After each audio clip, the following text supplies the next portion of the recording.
Nuevamente sean todos bienvenidos y también a todos los que nos están viendo por internet, que el Señor les bendiga ricamente. Hace 2 domingos atrás vimos un tremendo milagro en el Evangelio de Juan. Fue el tercer milagro que Juan relata en su Evangelio. Y a partir de este milagro que encontramos en el capítulo 5, empieza un patrón en el Evangelio de Juan, donde a cada milagro le va a seguir un discurso o un sermón de nuestro Señor Jesucristo. Ese milagro que hizo el Señor Jesucristo, que le devolvió la vida a las piernas de un hombre que llevaba paralítico 38 años, que hubiésemos pensado al ver algo así, es que la gente hubiese reaccionado positivamente, dando gloria y alabanza a nuestro Dios. Pero la realidad es que fue todo lo contrario. En vez de producir una expresión de júbilo del pueblo, lo que se produjo fue que la gente que veían a este hombre caminando, luego de 38 años, lo condenaron por llevar su colchoneta o su camilla, porque era un día sábado, el día de reposo. Y la ley decía que llevar una camilla el día de reposo era pecado. Y esos judíos preferían entonces ver al hombre de nuevo en el estanque paralítico que caminar ese día. Produjo una condena al hombre. Y produjo, como leemos en el Evangelio de Juan, capítulo 5, versículo 16, que los judíos comenzaron a perseguir a Jesús porque hacía milagros los días sábado. Y entonces Jesús se va a defender, como vimos el domingo pasado, y esto produjo otra reacción de los judíos. Jesús dijo: mi Padre aún hoy sábado trabaja.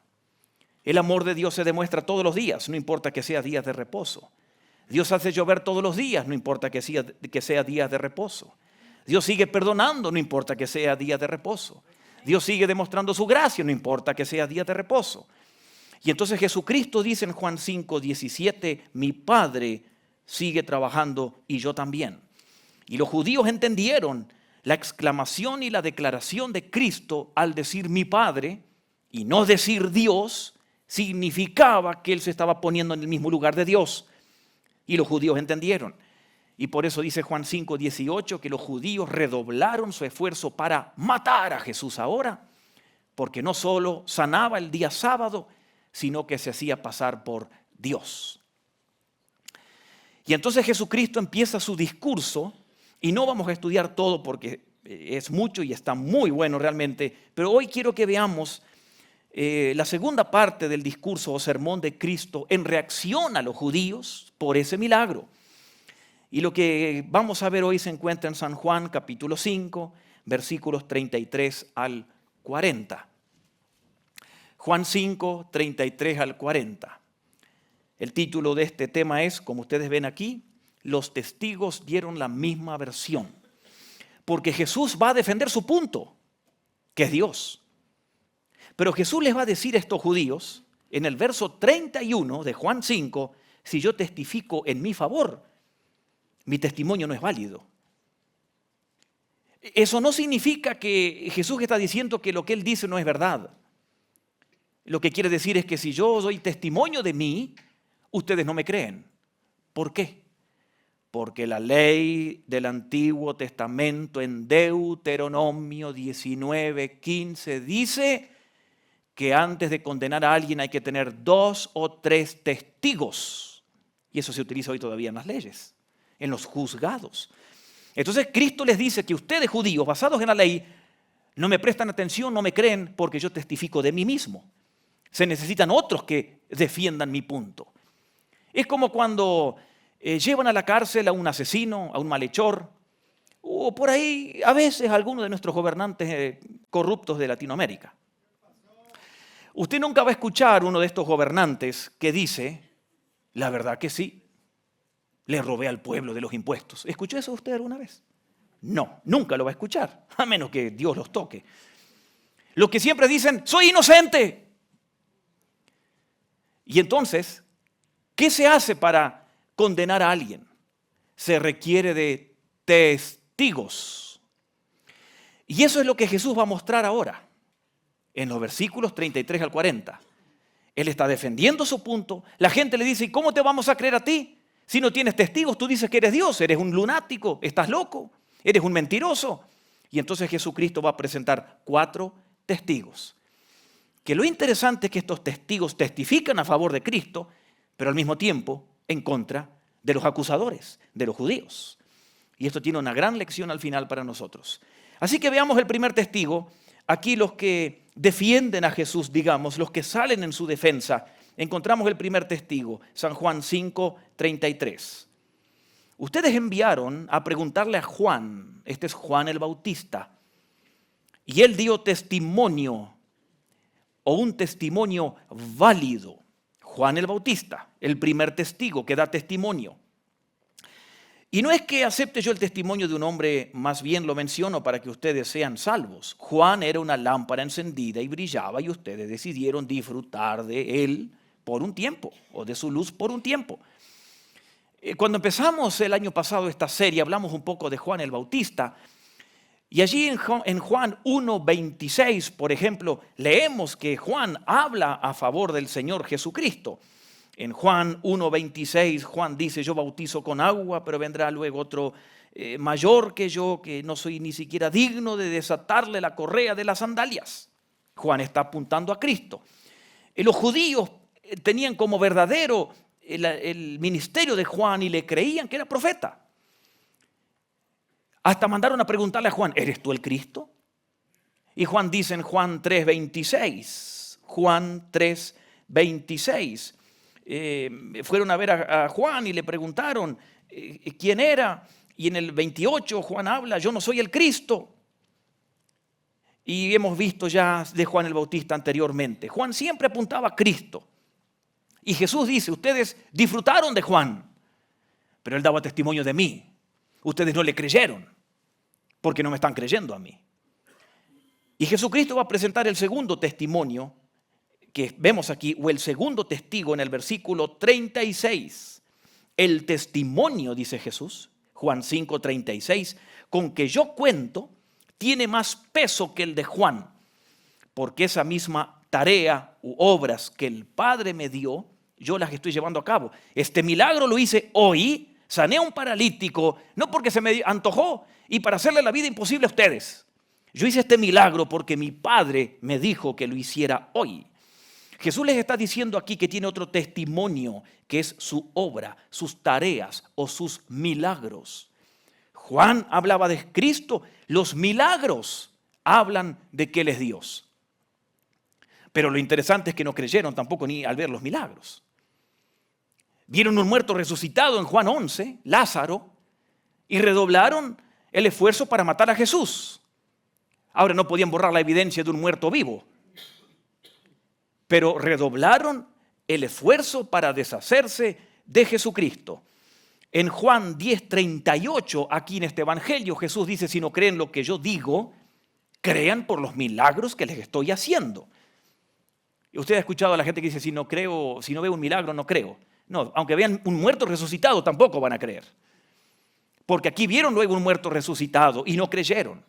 A tal punto que vemos en Juan 11, 47-48, aquí en este evangelio, Jesús resucita a Lázaro en Juan capítulo 11 y en el versículo, allí en Juan 11, la gente conspira contra Jesús porque él resucitó a alguien y los judíos luego en reacción dicen, como está resucitando a la gente, entonces acá tenemos un problema, tenemos que deshacernos de él.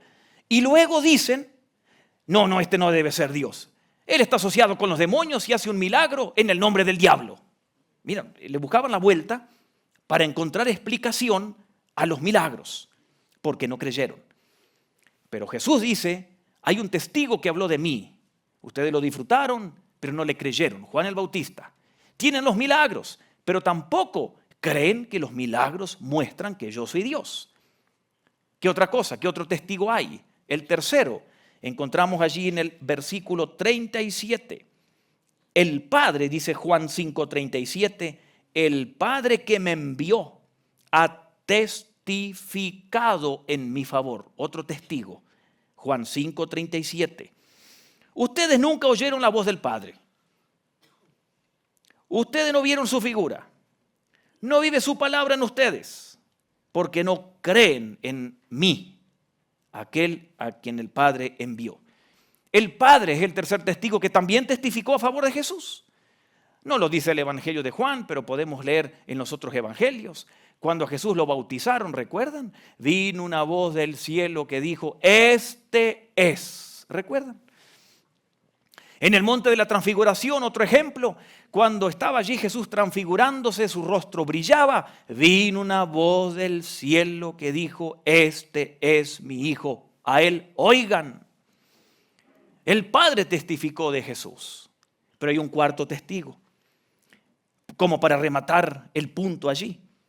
En el versículo 30, versículo 37, era el Padre, pero ahora versículo 39.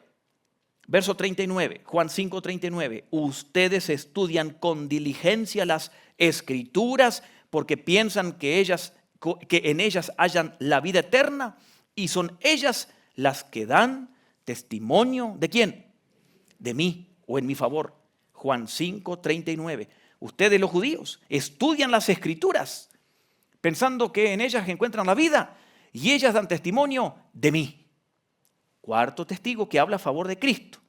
¿Y qué les está diciendo Cristo? Que ustedes leen las Escrituras, pero no me encuentran. Ahora este punto es importante porque ¿a qué se refiere Jesús cuando dice ustedes indagan, estudian las Escrituras?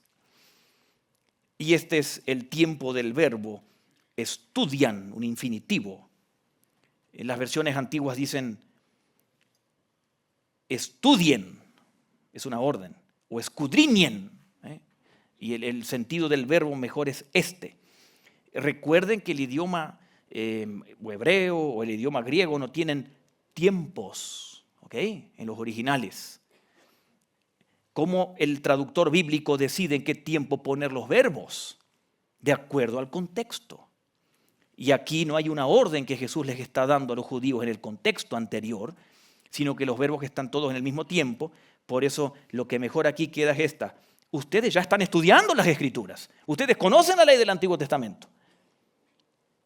Ustedes la saben, pero no me encuentran. Me estoy acordando de algo que se los quiero mencionar, porque he escuchado por ahí que la gente pregunta, o cuando mencionan, por ejemplo, el Salmo 23, ¿no? Que en las versiones antiguas dicen, Jehová es mi pastor, nada me faltará. ¿En qué tiempo está el verbo faltará? Futuro. O sea, mañana no me va a faltar nada. ¿Hoy? Las versiones modernas ponen los verbos en hebreo en presente en los salmos. Queda mejor. El Señor es mi pastor. Nada me... ¿Cuándo? Ahorita. Ahorita. Nada me falta. A mí me gusta más eso, que el Señor es mi pastor ahora y nada me falta hoy, ahora. Mañana el Señor volverá a ser mi pastor y nada me va a faltar mañana, ahora. Y así cada día, ¿ok? Entonces, recuerde eso. Porque yo escucho a veces que la gente se pelea leyendo Biblias en español y dicen que una es esta y el otro. No, hay que ver el original que dice y cómo se traduce para que tenga sentido. Pero eso es ahí una propina. Vamos aquí a Juan 5. ¿A qué se refiere Jesús cuando le dice a los judíos, ustedes están estudiando las Escrituras y no me encuentran? Cuando esto se escribe, o cuando Jesús les dijo eso a los judíos, no existía el Nuevo Testamento. ¿A qué se refiere entonces cuando Jesús les dice a los judíos, ustedes escudriñan las Escrituras? Al Antiguo Testamento. Noten, Jesús les está diciendo, ustedes estudian el Antiguo Testamento y no me encuentran, dice allí. Ustedes no me encuentran. Ustedes creen que ellas les dan vida eterna, pero ellas hablan de mí. Las Escrituras, el Antiguo Testamento, dice Jesús, habla de mí. Ahora, note qué interesante, porque a veces pensamos que solo el Nuevo Testamento habla de Cristo. Y Jesús dice, el Antiguo Testamento habla de mí. Y los judíos, ustedes no me encuentran. O sea que nos está diciendo a nosotros que podemos encontrar a Jesús solo teniendo el ¿qué? El Antiguo Testamento. Ustedes recuerdan en Lucas 24, en el día domingo de resurrección, cuando el Señor Jesucristo va caminando con dos discípulos, Jesucristo les habla y los discípulos no sabían quién era. Y dice allí en Lucas capítulo 24, versículo 27, que Jesús les explicó las Escrituras, empezando con la ley de Moisés, siguiendo con todos los profetas. Les anunció lo que las Escrituras, el Antiguo Testamento, decían de él, de mí, dijo Jesús. Cuando Pablo escribe 1 Corintios, capítulo 15, verso 1 al 4, les dice a los de Corinto: Jesucristo murió de acuerdo a las Escrituras. ¿Cuáles eran las Escrituras que tenían? El Antiguo Testamento. Y Jesucristo resucitó y Jesucristo ascendió de acuerdo a las Escrituras, al Antiguo Testamento, porque el Antiguo Testamento habla de Cristo. Cuando Pablo le escribe a Timoteo en 2 Timoteo 3:15, Pablo le dice: has seguido la fe de tu abuela, de tu madre, has seguido las Escrituras y has tenido fe en Cristo leyéndolas. O sea, Timoteo, leyendo el Antiguo Testamento, que era lo que tenía, conoció la fe de Cristo. Miren qué interesante.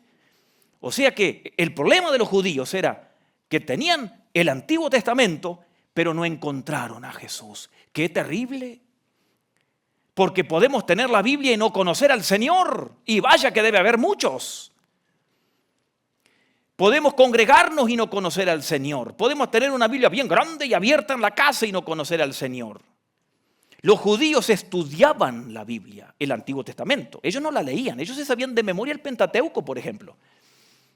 Era todo mecánico, todo mental, todo discusiones con argumentos, que esto así, que allá, todo aquí en la mente, pero no había nada en el corazón porque no conocían al Señor. No tenían idea quién era Jesús, lo tenían enfrente, les hablaba, les hacía milagros y no lo reconocieron. Por eso Jesús está indignado con ellos, está triste diciéndoles: ustedes estudian con diligencia las Escrituras, porque piensan que en ellas hallan la vida eterna.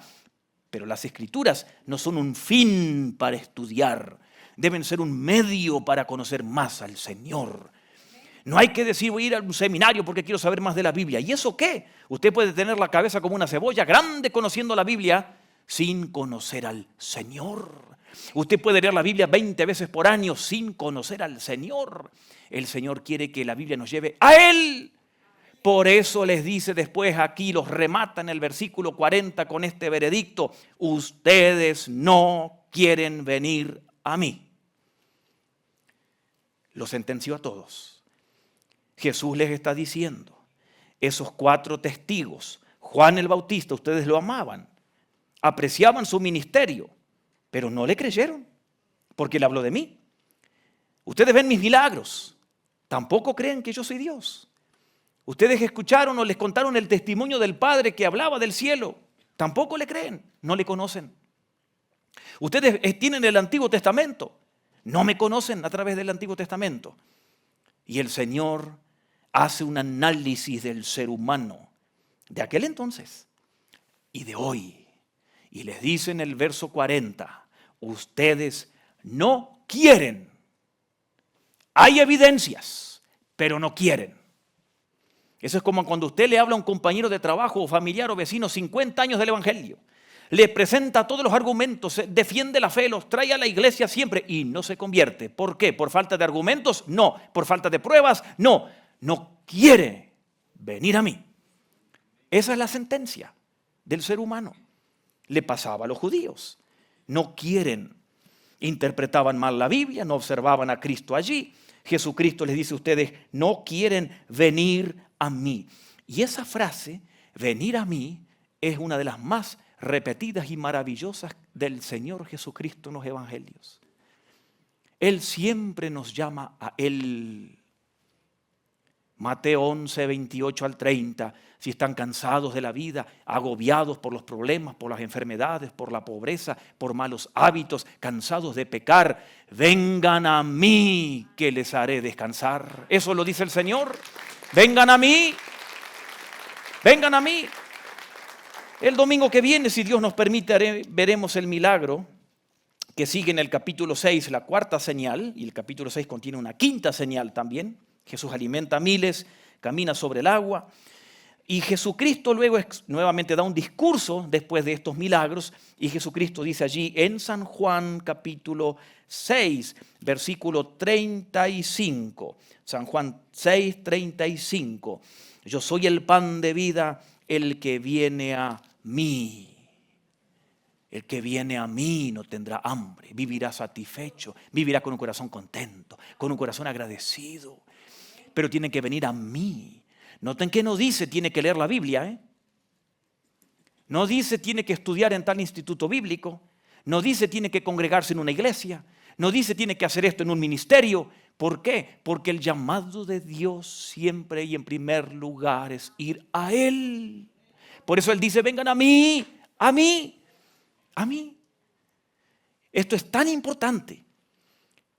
Por ejemplo, cuando el Señor llama a los discípulos, no recuerdo si es Mateo 3 o Marcos 3, el Señor les dice a los discípulos, lo primero, los llamo para que estén conmigo. Y luego les dice, y que sanen y prediquen y esto y lo otro. Pero el primer llamado, a Él, no se nos olvide, es a Él. Los judíos conocían el Antiguo Testamento, las Escrituras. Estaban en Jerusalén, participaban de todas las fiestas religiosas judías, pero no conocían al Señor. Y qué interesante, porque allí en Juan capítulo 12, versículo 37, porque los judíos siguen incrédulos, y un muerto resucita, y un milagro que fue el más popular y visto por todos, que el Señor alimentó a miles, como vamos a ver. Y luego viene los judíos, y en vez de creer en el Señor, dice San Juan 12:37, San Juan 12:37, a pesar de haber hecho Jesús todas estas señales en presencia de ellos, ¿qué pasó? Todavía no creían en Él. Así se cumplió lo dicho por el profeta Isaías. ¿Quién ha creído a nuestro anuncio? Les ha cegado los ojos, dice San Juan 12:40. Les ha cegado los ojos y endurecido el corazón, para que no vean con los ojos, ni entiendan con el corazón, ni se conviertan y yo los sane. O sea, el problema no es falta de evidencias, falta de pruebas. El problema es la dureza de corazón del ser humano, donde dice Pablo en 2 Corintios 4 que el Dios de este mundo, Satanás, les cegó el entendimiento para no conocer al Señor. Qué interesante. No querían ir al Señor, pero tampoco ni podían. Y así es el ser humano. No quiere ni puede ir al Señor, a menos que el Señor intervenga y que el Señor haga la obra para que se arrepientan. Dureza de corazón. Y el Señor les dice, vengan a mí para tener la vida eterna o para tener esa vida. Vengan a mí. Ir a la iglesia no les da vida, porque muchos creen que el ser cristiano es ir a una iglesia. No, usted puede venir 50 años e ir al infierno. Hoy empezamos el curso de membresía, que tenemos unos 80 nuevos miembros que van a estar a las 12 aquí en clases. Hacerse miembro de una iglesia no salva a nadie. Seguir los sacramentos no salva a nadie. Bautizarse no salva a nadie. Tener una Biblia grande en la casa no salva a nadie. Leer la Biblia no salva a nadie. Es ir al Señor. Eso es ser cristiano. Ser cristiano no es dejar un mal hábito, dejar de fumar o de consumir marihuana y congregarme. Eso no es ser cristiano. Eso lo puede hacer una persona con disciplina. Ser cristiano no es adoptar y seguir las doctrinas o enseñanzas buenas de Jesús. Eso tampoco. Hay mucha gente muy buena en el mundo que sigue valores éticos del Sermón del Monte y no son cristianos. Ser cristiano es tener una relación personal con el Señor, donde Él es mi papá y yo soy su hijo y platico con Él y le conozco y la relación va creciendo. Eso es ser cristiano. Eso es vida. Ir a Él. Ir a Él.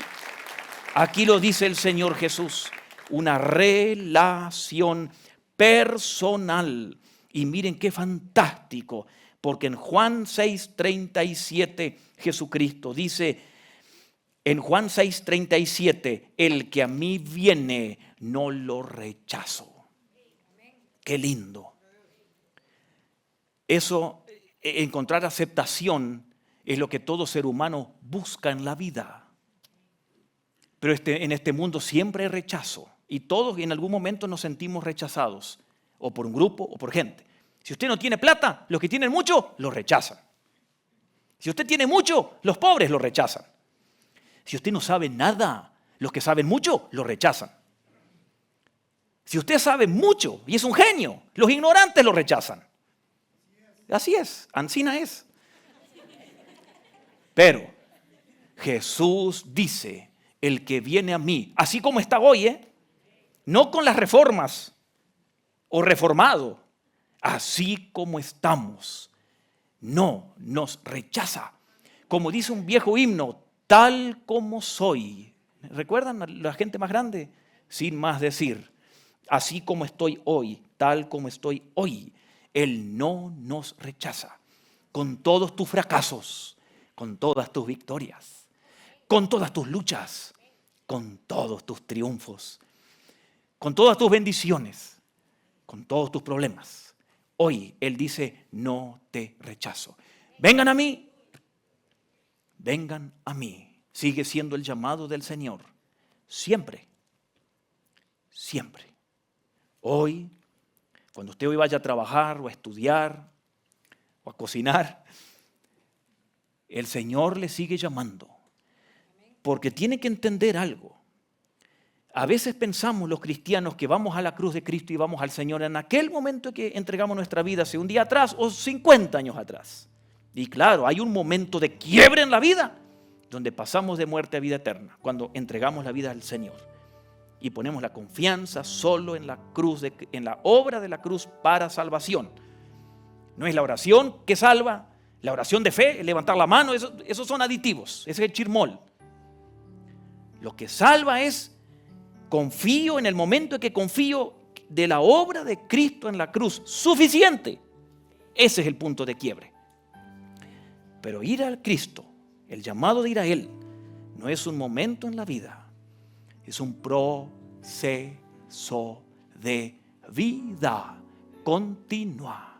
Todos los días Él nos llama a una vida de sumisión y quebranto ante Él. Es difícil, porque mi carne no se quiere doblegar ante Él, la mía por lo menos, porque soy humano. Pero Él nos llama a una vida de sumisión a Él. Él es la autoridad. Y nos acercamos a la Biblia, no como los judíos. Me voy a acercar porque yo creo tal cosa, voy a buscar textos que prueben mi punto. ¿Vio que así es la gente? Y si usted va a los seminarios bíblicos, así son. Así es. Voy a probar mi punto, así que voy a buscar los versículos que prueben lo que yo creo. Así no se va a este libro. A este libro se va con humildad, diciendo, Señor, quiero leer algo, quiero encontrarte, háblame, búscame, aunque me reformes, aunque me cambies mis pensamientos. Señor, tú eres la autoridad, yo no, me quiebro ante ti. Háblame, Señor. Ven a mí. Es el llamado. Póngase en pie, vamos a orar. Señor, ayúdanos a no ser como los judíos, que tenían evidencias de quién tú eras, pero por la dureza de corazón te rechazaron. Señor, ayúdanos a ir a ti. Ayúdanos a someternos a tu autoridad. Y así como estamos con total confianza a buscarte, porque tú no nos echas fuera. Qué lindo, Señor. En ti encontramos aceptación, dignidad, valor, identidad, amor, una familia. En ti, Señor. Perdónanos los pecados, límpianos de todo mal y ayúdanos a vivir vidas humilladas ante ti, quebradas ante ti. Señor, que al leer tu palabra te encontremos, que al ver lo que sucede en el mundo reconozcamos que tú estás atrás de todo y las profecías se están cumpliendo antes del fin. Señor, ayúdanos a ir a ti en todo momento. Ayúdanos a encontrar en ti lo que necesitamos de gracia para cada momento de la vida, o las presiones, o la enfermedad, o la pobreza. Tú tienes la gracia para ayudarnos a sobrellevar y a superar cada situación. En ti lo tenemos todo, Señor. Ayúdanos a responder. Vengan a mí todos. Ayúdanos a ser sensibles a tu voz, no a otra, a tu voz. Bendice a todos los que están en este recinto, en este templo, a los niños, jóvenes, adultos. Bendice a los que nos están viendo por internet hoy o en la semana, los que nos escuchan en la radio, de diferentes lugares, que Dios les bendiga. Aquellos que nos siguen en diferentes plataformas digitales, que el Señor les bendiga, que su presencia se manifieste en sus vidas con poder y que podamos vivir esta corta vida agradando a Dios hasta el final. Oramos en Cristo Jesús y todos los hijos de Él decimos amén.